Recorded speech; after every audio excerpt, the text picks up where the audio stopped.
What's the meaning of accusative? Accusative. Accusative. Accusative. Accusative. Accusative.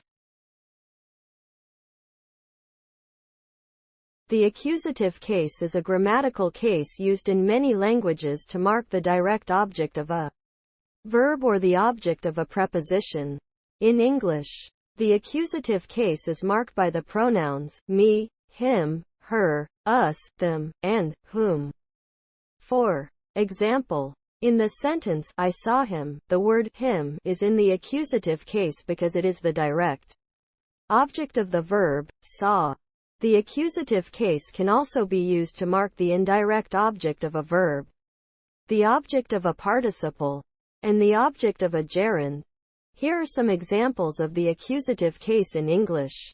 I gave him the book. She saw me walking down the street. I like playing with them. The accusative case is a very important part of grammar, and it is used in many different ways.